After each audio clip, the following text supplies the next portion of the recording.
Il est 17h25 à Tillabéri, la capitale du fleuve. Madame, Monsieur, bonsoir et merci de votre fidélité au programme du studio Kalangou qui sont diffusés en direct par 52 radios partenaires dans toutes les 8 régions du Niger. Des programmes aussi disponibles sur notre page Facebook Studio Kalangou, notre site internet www.studiokalangou.org et sur les réseaux sociaux. Aujourd'hui, le forum du studio Kalangou s'intéresse à la thématique redevance minière pour la région de Tillabéri, enjeux, attentes et perspectives pour l'autonomisation financière des collectivités de la région. L'entrée à grands pas du Niger dans le processus de communalisation a posé le problème de pérennisation des ressources des collectivités. En effet, conscient de la faiblesse des finances locales, le législateur a attribué une rétrocession de 15% des redevances et autres impôts spécifiquement miniers ou pétroliers.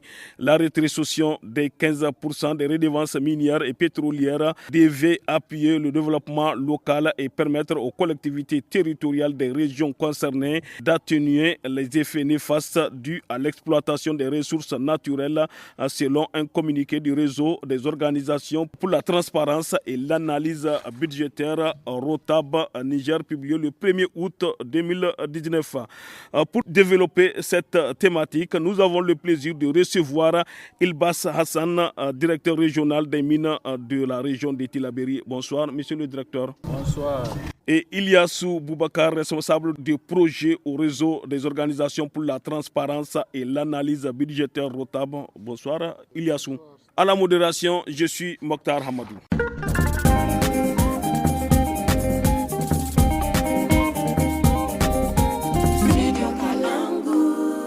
On va commencer avec vous, monsieur le directeur régional des mines de Tillabéri, Ilbas Hassan. Que faut-il savoir au sujet des potentialités ou des ressources minières dont regorge la région de Tillabéri? Assalamu alaikum, Studio Kalango. Je suis très content de participer pour plusieurs raisons, parce que c'est des choses qui me tiennent au cœur toujours. Participer, parler du secteur pour que les autres sachent ce qui se passe dans la région de Tillabéri. Et les potentialités dans la région de Tillabéri sont nombreuses, les potentialités minières. Elles sont de deux types: les substances minières et les substances de carrière. C'est quoi les substances minières? C'est quoi les substances de carrière, monsieur le directeur? Les substances minières, c'est des exemples, je vais citer: l'or, le fer, le lithium, le manganèse, le cuivre. Tout ça, c'est des substances minières. Et lesquelles parmi ces substances qu'on retrouve ici dans la région de Tillabéri? Dans la région de Tillabéri, on a toutes ces substances-là.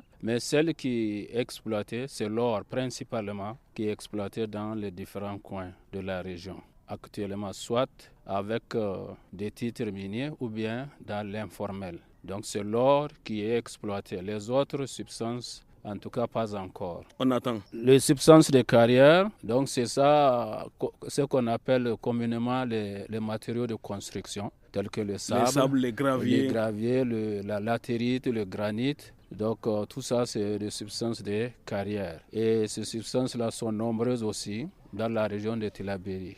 On peut parler des granites de la commune de Kourti, où actuellement il y a des sociétés minières qui exploitent le granit.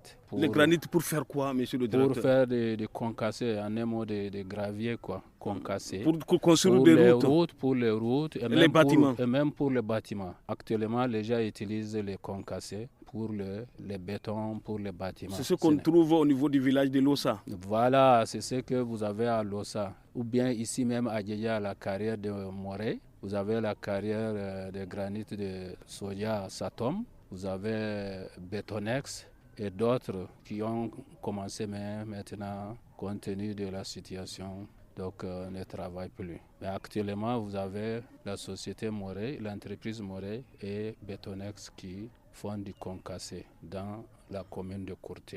De l'autre côté, vers Tamou, au niveau de Goroubi aussi, il y avait une société qui a commencé à exploiter des concassés aussi.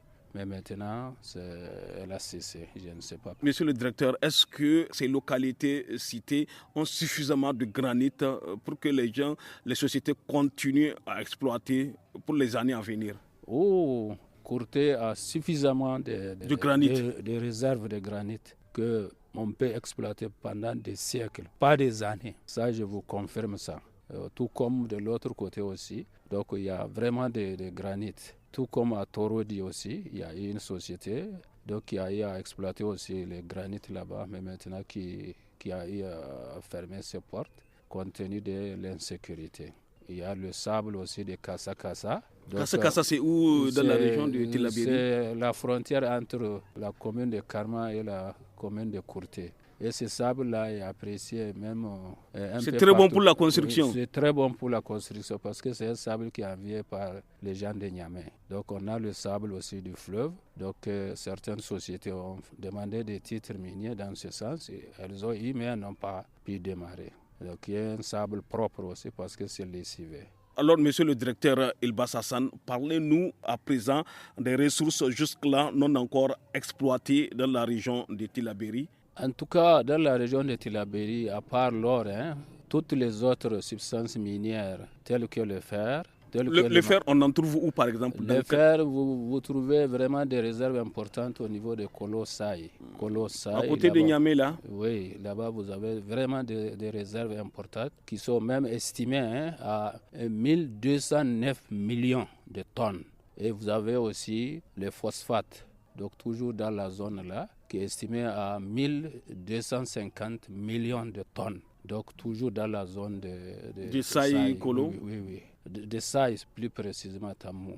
Donc vous avez également le lithium, donc on trouve au niveau de Diblo. Diblo c'est à côté de Foneko, donc après Terra. On fait quoi avec le lithium? Le lithium rentre dans la fabrication des batteries et dans beaucoup de constructions parce que c'est un métal précieux qui est même recherché. Et les réserves sont estimées même là-bas, donc à 300 000 voire 350 000 tonnes de minerais de lithium. Le champ minéralisé uniquement de Diblo. Donc il y en a d'autres. Et vous avez également le cuivre, donc qu'on trouve au sud. Donc vous avez du cuivre, vous avez le manganèse aussi, vous avez le charbon, vous avez également ce qu'on appelle le natron. Donc vous avez également le zinc, toujours. Tout ça là dans la région de Tillabéri. Dans la région de Tillabéri, tout ça là. Et il y a d'autres qui ont cherché même des permis pour travailler ces choses-là, mais jusqu'aujourd'hui, on n'a pas eu une société qui a démarré une activité à part l'activité de l'or. Donc vous voyez, parce que l'activité, dans le cadre de l'or, on a même une société industrielle que vous connaissez, Samira, donc la SML. Et bientôt, il y aura une deuxième mine d'or au niveau de Banjo. Ça, c'est une bonne nouvelle que vous annoncez, monsieur le directeur régional. Oui, je vous confirme ça parce que tout simplement, les gens ont même fait l'atelier de validation pour l'étude environnementale.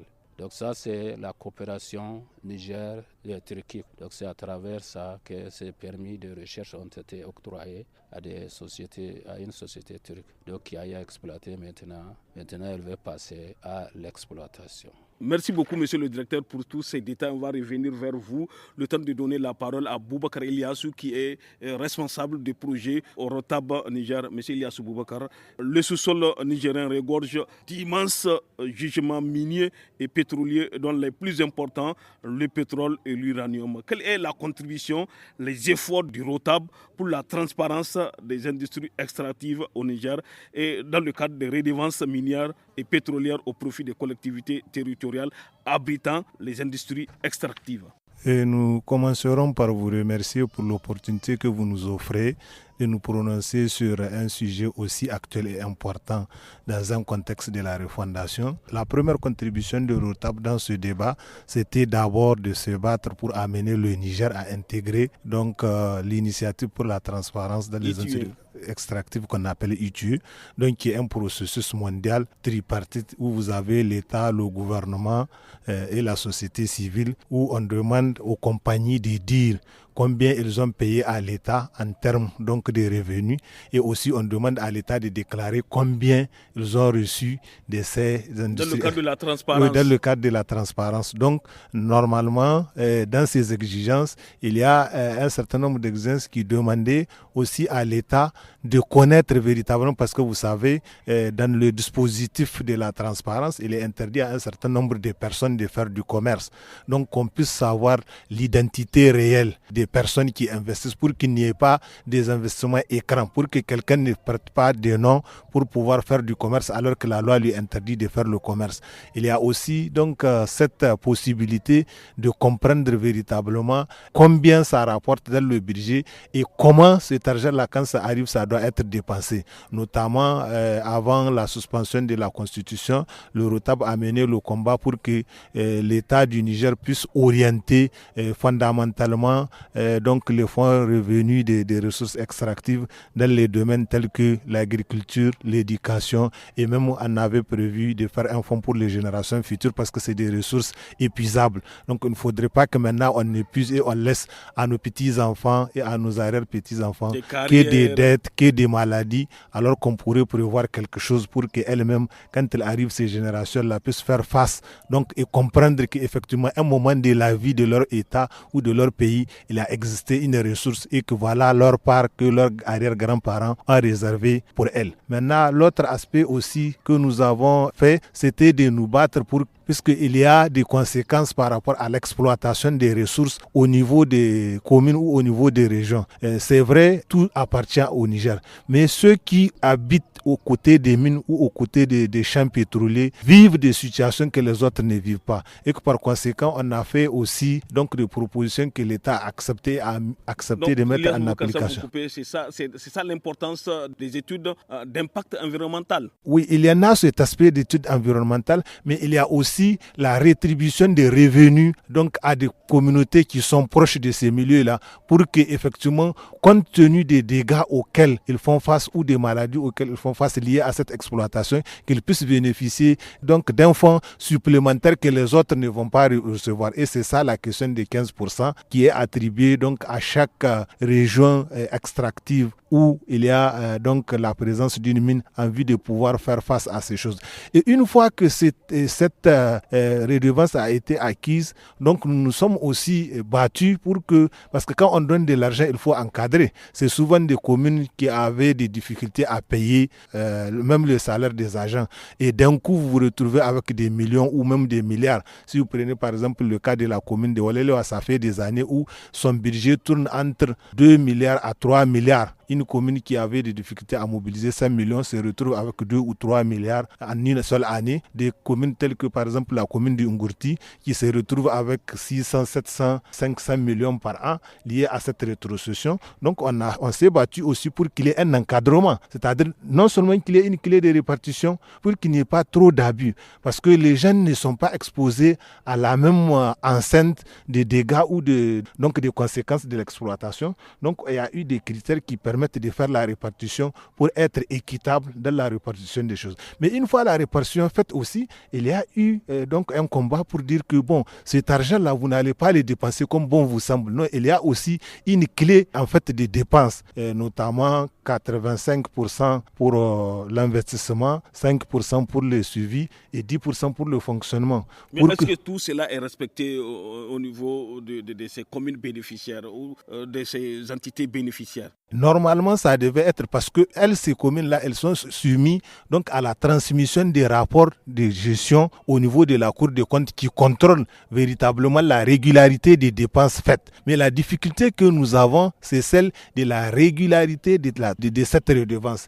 Il peut y avoir des années, 2, 3 ans, 4 ans, 5 que ça soit payé. Et aussi, en termes de quantités, c'est-à-dire en termes du montant réel, on a des doutes sur le montant qui est donné. En fait, ce qui est dû, c'est pas ce qu'ils reçoivent, c'est ce que l'État est en mesure de leur donner qu'on leur donne. Alors que véritablement, ça doit se faire sur la base d'un calcul bien déterminé. Le temps ne va pas nous permettre de poser la règle du calcul pour vous dire exactement, mais peut-être à une autre occasion, on va revenir là-dessus. Ilyassou Boubacar, malgré l'importance des ressources, selon beaucoup d'observateurs, les populations locales ne ressentent pas l'impact direct des revenus tirés des activités des industries extractives. Comment l'expliquer? Bon, il y a deux explications. La première explication, c'est que pour nous, les Nigériens, nous croyons que nous sommes immensément riches en termes et ce qui est vrai. Mais ce qui n'est pas vrai, c'est que ces ressources-là, comme le directeur l'a dit, ne sont pas en exploitation. Nous avons énormément de ressources, on a attribué des permis de recherche, mais qu'on n'exploite pas. Imaginez au Niger... Comment expliquer ce état de fait? Comment on peut donner un permis d'exploitation et que les gens ne l'exploitent pas? Bon, ça c'est de la responsabilité de l'État qui doit suivre, puisque normalement il y a un délai. Quand on vous attribue un permis, il y a un délai pour faire les recherches. Si ça s'avère concluante la recherche, vous allez demander un permis d'exploitation et vous allez commencer à exploiter. Mais malheureusement, la majeure partie de ceux qui viennent ne le font pas. Ils viennent de vous dire que, à ma connaissance, on est presque à 80 permis de recherche et de matières connexes d'or au Niger qui sont attribués et qu'on est seulement à une seule mine industrielle en exploitation. Samira. Et tous les autres, elle-même, elle est moribonde. Excusez-moi de l'expression. Donc tous les autres sont dans l'air et dans la nature, alors qu'on a la possibilité de leur demander de venir. S'ils ne le font pas, ça retombe dans le patrimoine de l'État et que l'État décide de faire une nouvelle attribution. Mieux, nous venons de créer une structure nous permettant de faire l'exploitation nous-mêmes. À la date d'aujourd'hui, je pense que la réflexion doit être comment cette structure-là va véritablement commencer à travailler, à exploiter, comme les autres le font au Burkina et dans les autres pays où véritablement on a la possibilité d'exploiter et de le faire. Maintenant, l'autre problème que nous avons autour de ces questions-là, si vous prenez à la date d'aujourd'hui, Samira, presque tout le temps, ça tourne à perte. Il n'y a pas nécessairement de bénéfices. L'uranium, ça fait presque 2 ans que c'est bloqué, on ne vend pas. C'est seulement le pétrole. Or, notre production du pétrole, c'est combien? C'est 110 000 barils par jour, comparativement au Nigeria ou aux autres qui exploitent des millions par jour. Relativement, c'est ça qui est, comme on l'appelle. Donc, on chante notre richesse, mais véritablement, on n'est pas arrivé à l'exploiter pour avoir l'essentiel des moyens que nous souhaiterons avoir. Et nous pensons qu'à la date d'aujourd'hui, le gouvernement est sur la bonne voie de pouvoir le faire. Notamment, il ne s'est pas limité là. Il y a eu une nouvelle ordonnance sur le contenu local qui donne plus de possibilités aux citoyens de pouvoir voir exactement, de pouvoir jouir de ces richesses-là en tant que telles. Notamment les emplois locaux, les achats locaux, les services locaux, tout ce qu'on peut avoir localement, qu'on n'a pas le droit de l'avoir, d'aller le chercher ailleurs. Les questions, par exemple, des sous-traitances, où il y a un certain nombre de pourcentages qui doivent revenir aux Nigériens, qui dans certaines compagnies ou dans certaines entreprises où vous trouvez intégralement, il n'y a que les expatriés qui sont dans ce domaine-là. Donc il y a des jalons qui sont posés pour que véritablement le Nigérien bénéficie réellement de sa richesse en tant que telle. Mais pour le moment, ce n'est que les jalons du point de vue pratique. Beaucoup reste à venir encore et beaucoup reste à faire. Merci beaucoup à nos invités. On a servi une courte pause.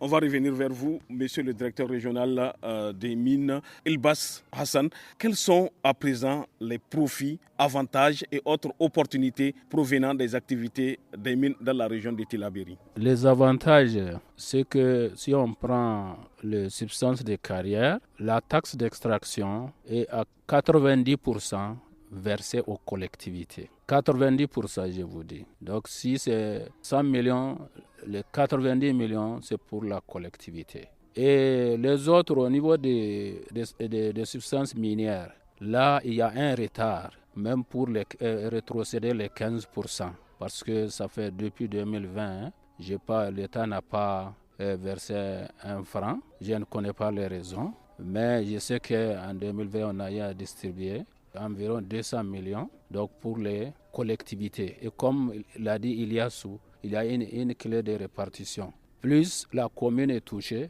plus la commune gagne des revenus. Plus la commune est loin, moins elle gagne. Parce qu'il y a une clé de répartition pour faire ça. Et le profit ici, malheureusement, comme les activités n'ont pas bien démarré, parce que la plupart de nos concitoyens évoluent dans l'informel. Donc le profit, c'est seulement à des individus. L'État, par exemple, lui, il ne gagne pas. Parce que comment expliquer cette situation, monsieur le directeur? Mais cette situation, d'abord, il y a l'insécurité qui nous empêche d'aller sur le terrain et on dit la nature a horreur du vide. Donc comme il n'y a pas, l'État est absent, donc les gens font ce qu'ils veulent sur le terrain.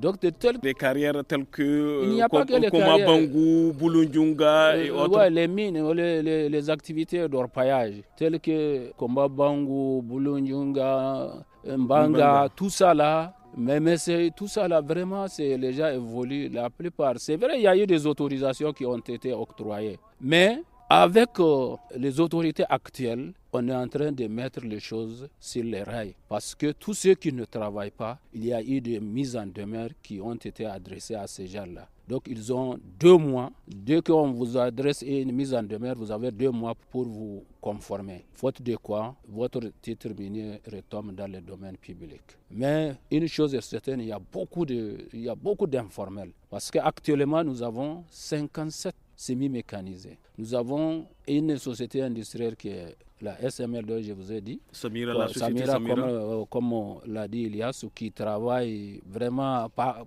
comme on veut. Parce que même les taxes de l'État n'arrivent pas à les payer. Donc vous voyez, il y a les carrières.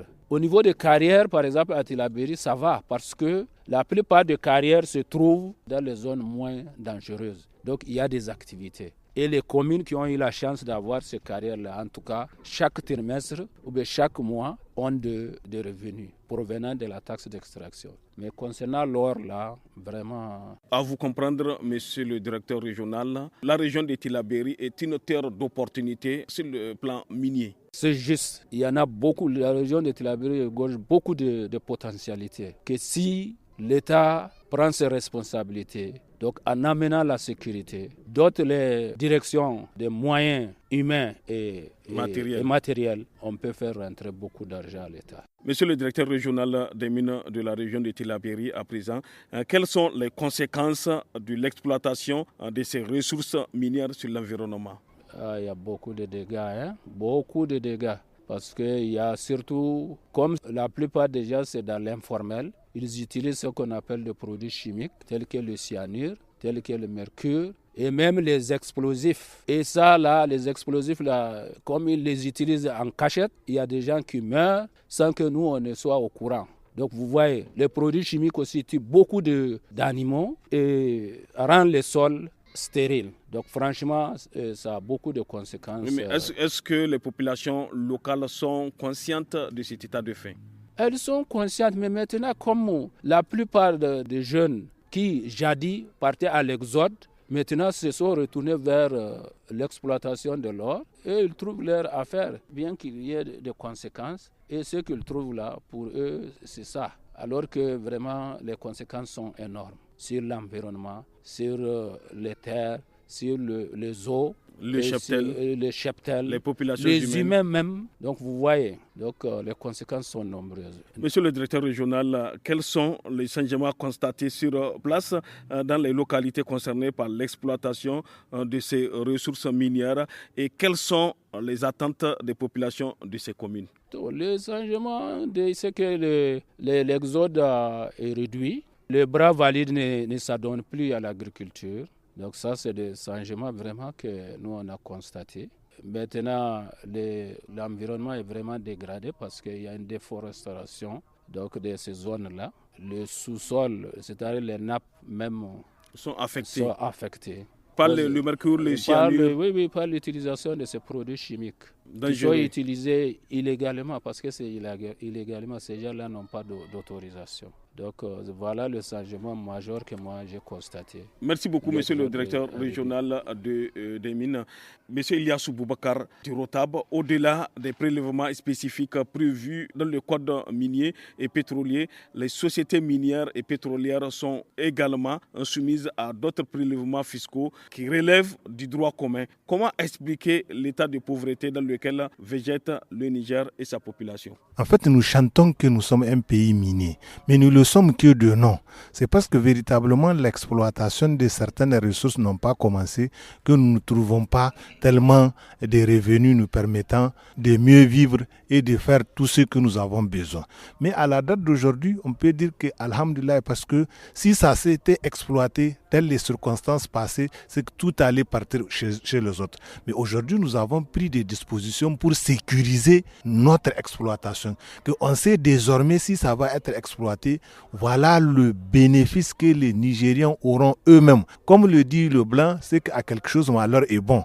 C'est vrai, nous sommes en retard, mais dès que nous allons nous organiser, nous allons rattraper ce retard-là.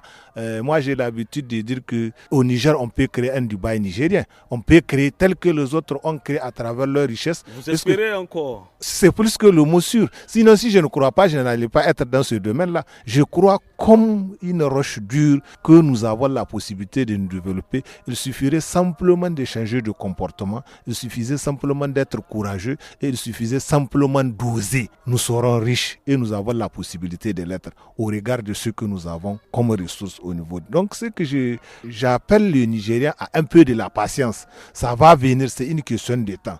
Aujourd'hui, ce que nous chantons, ça existe sur le papier, mais du point de vue réel, c'est pas encore arrivé. C'est pas encore arrivé, ça va arriver. Ça va arriver. On peut dire que ce n'est pas arrivé. Ilyas Boubacar, votre structure, le Rotab, avait organisé beaucoup de formations dans presque toutes les communes de la région de Tillabéri. Il y a eu des retombées. Quels sont les obstacles ou les difficultés de votre structure, le Rotab, dans le contrôle et l'exploitation des ressources? Oui, la première difficulté à laquelle nous sommes confrontés, c'est d'abord en fait l'accès de ces ressources-là aux communautés. Le directeur vient de vous dire que ça fait des années que par exemple la rétrocession ne tombe pas. Et l'État, au nom du principe de l'unicité des caisses, c'est l'État qui reçoit par exemple des compagnies ou des entreprises extractives pour donner aux communes. Et malheureusement, comme l'État a tellement de besoins, dès que ça rentre dans la poche de l'État, ce que l'État garde pour lui-même et il refuse de donner aux communautés. Mais quel est le combat que vous menez pour que l'État rétrocède ses redevances aux communes bénéficiaires? Nous avons déjà dépassé ce combat puisque l'État a accepté. Mais maintenant, le combat que nous sommes en train de faire, nous sommes en train de demander à l'État d'accepter que les compagnies donnent directement cette partie-là aux communautés ou aux communes que de verser et que l'État décide de donner. Alors, tant que l'État a besoin, il ne va pas donner aux communes. Mais nous, notre combat aujourd'hui, c'est de dire et de continuer à espérer que l'État va accepter le principe qu'il y ait un versement direct de cette somme-là directement aux collectivités territoriales pour qu'ils les répartent et qu'ils puissent avoir donc les moyens de pouvoir fonctionner elles-mêmes sans attendre de l'État que cela soit versé et que l'État leur dise bon attendez ça va venir ou ça ne va pas venir. En dehors des structures telles que le Rotab, est-ce que les populations elles-mêmes peuvent exercer des contrôles sur les ressources de ces communes? Bien sûr, nous c'était notre combat, c'était de sensibiliser les citoyens pour leur dire que vous avez le droit de savoir véritablement qu'est-ce que c'est. Et mieux, dans ces conditions-là, nous avons amené les communes extractives à accepter l'expérimentation du budget participatif, qui est une forme de gouvernance populaire où on demande aux citoyens donc le besoin qu'ils avaient et comment ça va être réalisé ces besoins-là. Ça fait partie de notre combat. Donc pour que ça ne soit pas que les autorités communales ou des collectivités qui vont se réunir dans un bureau pour dire que bon, dans tel village on va faire tel puits, dans tel autre... Non, que c'est les citoyens qui vont s'asseoir pour leur dire que nous voilà notre besoin. Et puisqu'il y a les moyens, il faut orienter ces moyens-là. Et en même temps que cela se passe, c'est que ça lutte contre l'insécurité parce que l'exclusion amène la radicalisation. Le fait de ne pas associer les gens leur amène à avoir des pensées autres que les réalités. Parce que pour beaucoup, particulièrement moi, c'était mon cas avant d'être en deuxième année où j'ai commencé à voir c'est quoi un budget. Pour moi, à l'époque, le budget, c'est en fait une caisse garnie d'argent que la commune a déposée et que dès qu'il y a un besoin, on peut prendre pour aller. Mais quand on fait le budget participatif, les citoyens comprennent comment les finances d'une collectivité fonctionnent, où la commune a des moyens. Comment, quand les moyens de la commune sont arrivés, comment on les dépense? C'est toi qui as dit tu as besoin de telle chose, on a eu telle chose, et voilà là où on a mis la somme là pour réaliser tes besoins. Donc, telles sont les quelques-unes C'est énorme ce que nous avons fait avec les collectivités et c'est énorme avec ce que nous avons fait avec les citoyens.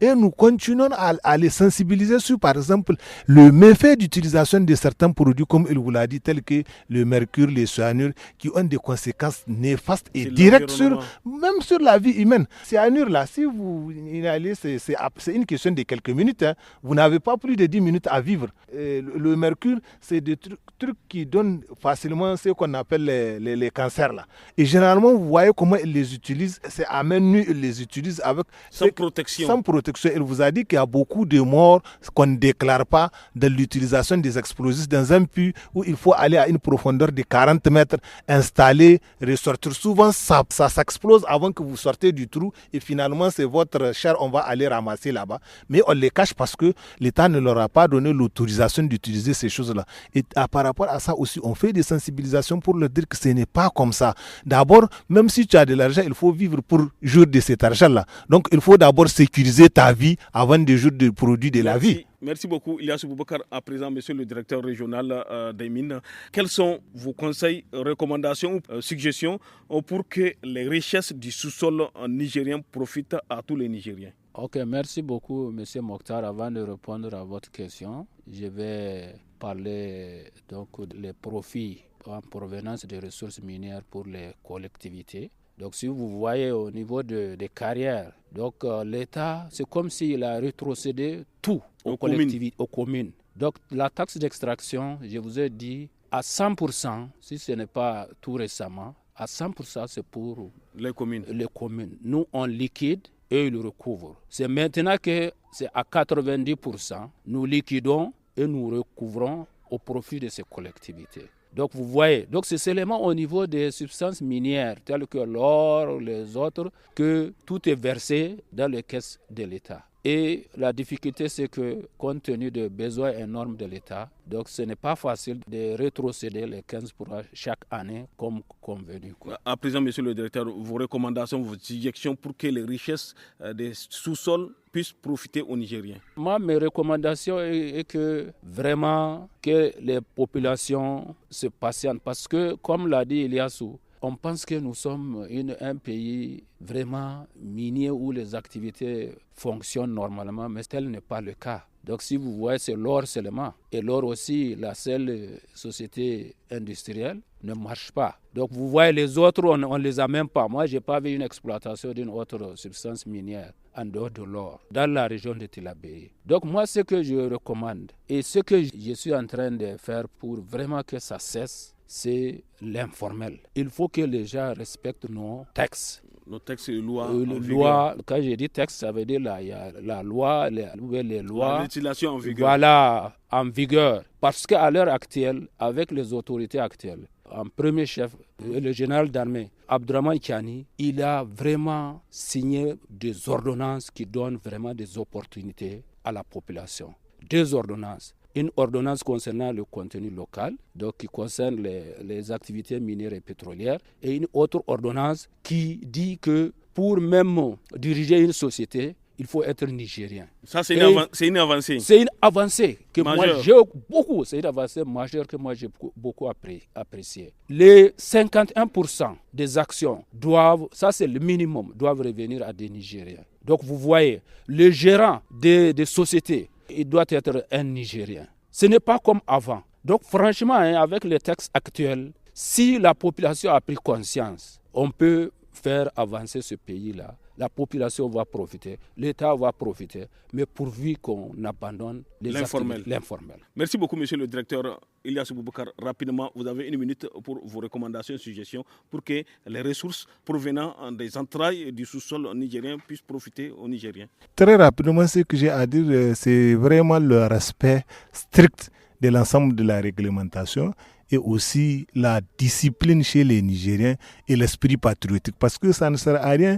On a vu par le passé dans certaines sociétés où c'est des Nigériens, mais qui n'ont pas le comportement patriotique de pouvoir sauvegarder le bien de l'État du Niger. Donc notre préoccupation, c'est que les Nigériens se disent qu'ils ont un seul pays, c'est le Niger, et que leur bonheur passe nécessairement par le développement du Niger, pas par le développement de leur personne à eux seuls. Parce que quel que soit ce qu'ils auront à gagner, quand il n'y a pas de la sécurité pour tout le monde, c'est que les autres ne leur laisseront pas vivre et des jours de la richesse qu'ils auront mobilisée. Donc je souhaite qu'il y ait un bonheur pour tous et que l'exploitation puisse profiter à l'ensemble des Nigériens. Merci beaucoup à tous. Nous sommes au terme de ce forum du studio Kalangou. Merci à nos invités, Ilbas Hassan, directeur régional des mines de la région de Tillabéri, et Ilyassou Boubacar, responsable de projet au réseau des organisations pour la transparence et l'analyse budgétaire Rotab Niger. Merci à nos invités et à vous tous pour votre fidélité au programme du studio Kalangou qui vous parviennent grâce à nos 52 radios partenaires. C'était Mokhtar Hamadou à la modération de ce forum. Merci, à bientôt.